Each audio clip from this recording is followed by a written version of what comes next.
Okay, as you all should know by now, the recent Shrek 5 teaser trailer has been receiving a majorly swamped ton of criticism, but honestly that's old news and everybody and their grandmother has heard of that. The point of this short video is to make you truly analyze the situation at hand here. The last time DreamWorks dished out an atrocity like this was with Megamind vs. the Doom Syndicate.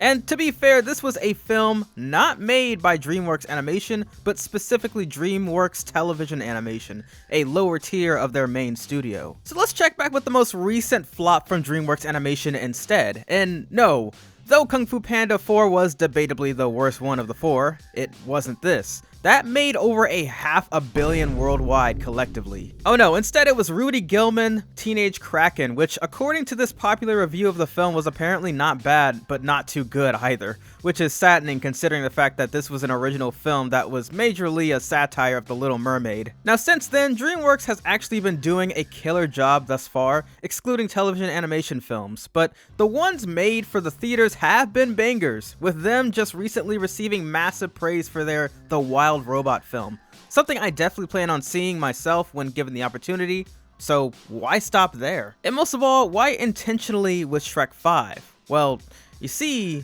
that's the problem. It doesn't make any sense, especially when we want to consider the fact that this was supposed to be the film that is following Puss in Boots 2: The Last Wish, with the ending for that film even teasing a potential Shrek sequel. Oh, and did I mention that Shrek 5 supposedly is going to be using the same exact rendering software named Moonray?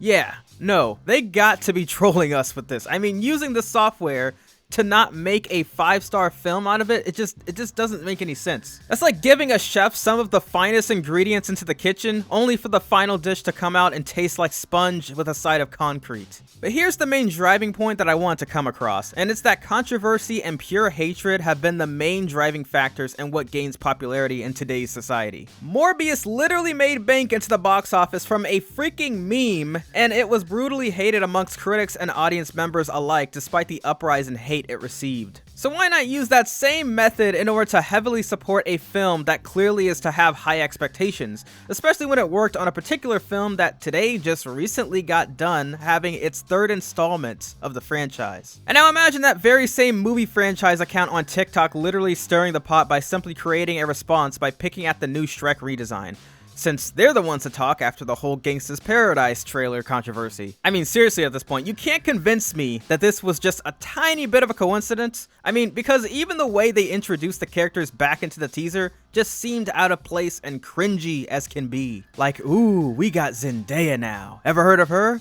Dang. I mean, honestly, go back and watch this teaser and tell me you don't believe something was planned for infamous backlash. And I'll end the video with this. These people still have up until December of 2026 to fix this catastrophe. Not only is that all the time in the world, but I just don't see them making their animation team suffer through years of slaving through finishing a film that they know people will turn their backs on just for the reveal alone. But anyways, this has been The Next Big Thing, and I just really had to get this thought off my chest and into a compressed video for all of you to put your heads into as well. Alright, I guess I'll catch you all in the next one. Peace. Oh, and don't even get me started on Madam Web.